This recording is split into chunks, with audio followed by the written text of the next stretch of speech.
I had my assistant melt down 2 buckets of coconut oil. Coconut oil is important. Come look, Nate. This is the liquid form because we warmed it up a little bit, but it will solidify as it reaches room temperature. Coconut oil is excellent because it's dripping to the skin. So it's an important ingredient. Soap more moisturizing. And instead of using palm oil, we use lard because it's a locally sourced product that is more sudsy and moisturizing and a little cheaper as well, and makes the soap last longer. Thank you so much. And then we have olive oil, our first ingredient. Now, olive oil is expensive, but it's our first ingredient. Get it all in there. That's right. Thank you so much. And then we have castor seed oil, which we'll put last. Right here, castor seed oil. You may have heard of castor seed oil.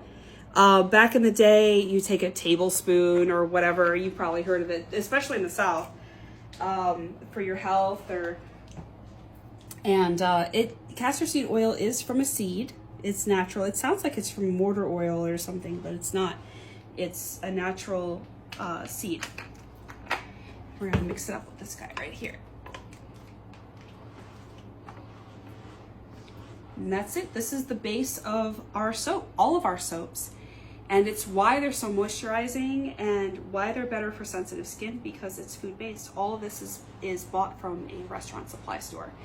So that's what I know as a chef. So I use everything food. And then we're gonna add this with the lye water, which is actually used in making pretzels, believe it or not.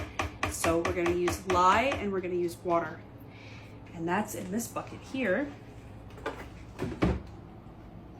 Right here. Right there. So we're gonna take that, we're gonna mix that with water, and then we're gonna add it to this in the appropriate amounts, and then it's going to make liquid soap.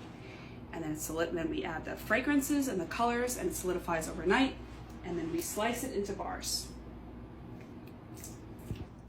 All right, now, sorry to skip a step here, but this is soap that I made the night before. I used that batch that you saw me make, and I added the lye water and the fragrance, which is pure honey, and no colors for this one. It's just naturally colored. And then ground oatmeal that I ground ahead, poured it into this mold. I decorated with a spoon as it's set up, and I reused bubble wrap to make the honeybee effect.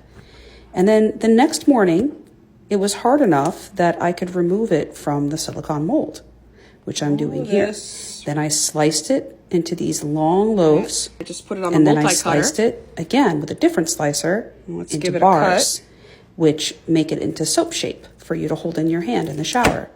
And then I'm going to dry them on baking trays overnight, and they'll become harder over the next 3 to 4 weeks and become perfect. These are available now. They're called Honey Moon. It's our bestseller.